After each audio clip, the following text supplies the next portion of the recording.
κλέψιμο, μία Κυριλένκο, μία Χόλντεν για τους Ρώσους, ενώ οι Ισπανοί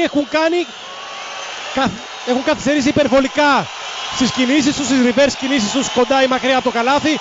Χόλντεν στα 14. Για καλάθι στο τέλος. 2 δευτερόλεπτα θα μείνουν για τους Ρώσους. Χόλντεν ψάχνει και βρίσκει τον Πασούτιν. Χόλντεν 1-1. Η προσποίηση, το σουτ, η μπάλα μέσα. Στα 2 δευτερόλεπτα 59-60 οι Ρώσοι προηγούνται στο μεγάλο τελικό και γρήγορα σε time out. Ο άνθρωπος της τελευταίας στιγμής, το κλέψιμο και στη συνέχεια το καλάθι. Πρέπει να έχει ο παίκτης πολύ μεγάλα αυγά, δεν είχε πει ο Ιωαννίδης κάποτε. Σκότια. Και πολύ μεγάλη καρδιά και υψηλή αίσθηση του ρίσκου που αναλαμβάνει. Τι έγινε το Κυριλένκο με 4 φάουλ. Προηγουμένως παγίδευσε τον Καλτερόν, του έκλεψε την μπάλα. Και οι Ρώσοι ξανακάνουν μια εκπληκτική άμυνα και έρχεται η βοήθεια του Χόλντεν.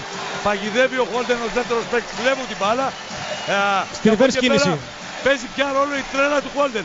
Δεν βρήκε, πίεσαν καλά οι Ισπανοί. Δεν βρήκε πάσα ο Χόλντεν, κάνει το σουτ και είναι ένα πόδι μπροστά οι Ισπανοί. 2:37 για το φινάλε. Υπάρχει λάθος και στο χρόνο. Όλα λάθος είναι. Έχει τρελαθεί και το τραπέζι γραμματείας. 50-60 γράφει, είναι 59-60. Είναι 59-60 και απομένουν 2 δεύτερα και 37 εκατοστά του δευτερολέπτου. Η Ρωσία, μια ανάσα από τον τίτλο της πρωταθλήτριας Ευρώπης. Περνάει η Ομόνια στη θέση του Μοργουνόφ για να έχει κοντό παίκτη και αλτικό ο Μπλατ στη θέση του βαρύ Μοργουνόφ. Η επαναφορά από το Χιμένεθ είναι έμπειρος. Από το κέντρο. Μετά το καλάθι. Θα βγούνε τα screen.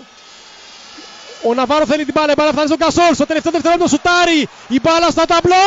Έξω και οι Ρώσοι. Είναι πρωταθλητές Ευρώπης. Είναι μυθική στιγμή. 60-59 μετά από πολλά χρόνια. Η επίγονη της Σοβιετικής Ένωσης.